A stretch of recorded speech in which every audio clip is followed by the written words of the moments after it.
It was your typical Wednesday afternoon. The city was drowning in rain and moral ambiguity, mostly rain, the kind that soaks your coat, your shoes, and whatever dignity you thought you had left. I'd been hired to find out why a man left his job in pharmaceuticals. No scandal, no fiery exit. He was just gone, like the last donut at a staff meeting, the one everyone swears they weren't eyeing. The name's Carson Chase, but people call me Carr.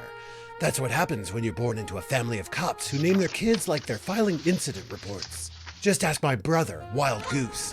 He's still out there somewhere, chasing down leads that never lead anywhere. Anyway, my case? Find out why a man walked out of his life without making a sound.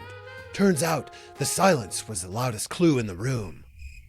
The file said he'd been steady, reliable, the kind of employee who could audit your paperwork, could make it back from lunch on time. Men like that don't just walk out the front door. They sink into the carpet until someone vacuums them up. So why'd he quit? I started where any good detective would. The last place he was seen, his old office.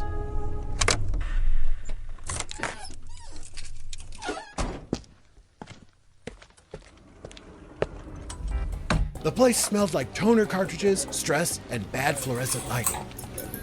I questioned a supervisor who looked like a clipboard that had become sentient and gone to night school. Yes, he was one of our best. Sharp as a tack, reliable. Never once used Comic Sans to write a report. So why'd he leave? I asked.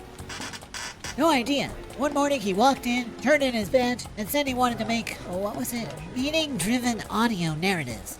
We assumed it was a midlife crisis, like buying a motorcycle, or worse, starting a podcast. I made a note, mostly because I like making notes. It makes me feel important. But something smelled funny, and it wasn't the vending machine burrito I'd forgotten in my coat pocket. This wasn't burnout. This was a man changing direction, like a salmon swimming upstream, if the salmon also had Adobe Audition and a YouTube channel. So I dug deeper. His creative trail led me to someone who'd worked with him recently, a student by the name of Noir-Comedy. Said she met him during a 48-hour film competition, which, near as I could tell, is less of a competition and more of a sleep deprivation experiment funded by caffeine, autosaves, and the tears of professors. Mona only had one facial expression, and I've seen stock footage with more emotional range. Yeah, he wasn't running away. He just wanted to make stuff that people feel. You know, audio with intention. Soundscapes that punch you gently in the emotional liver. I nodded knowingly. Truth is, I didn't know anything. Haven't since my second divorce, the one I didn't even know about. I stood outside in the rain, letting it baptize me in the bitter truth. The deeper I looked, the clearer it got. He wasn't quitting, he was pivoting, and not one of those chaotic pivots where you reinvent yourself as a llama influencer. This one had direction, conviction, a whiff of Adobe subscription fees. Back in my office, I pieced it together.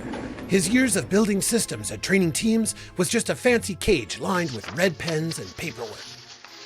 Until one day, he realized he wanted to trade processes for experiences, spreadsheets for sound waves, compliance for compassion, audits for ambience, pharma for Foley.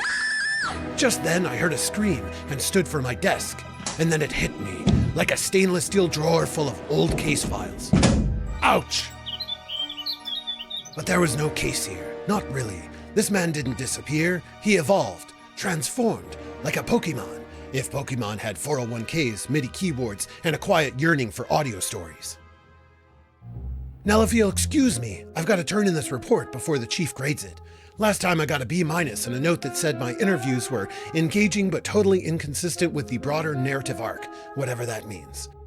Hopefully this time I'll get an A+, so I can finally tell my family I solved something without discharging my firearms. And who knows, maybe I learned something too.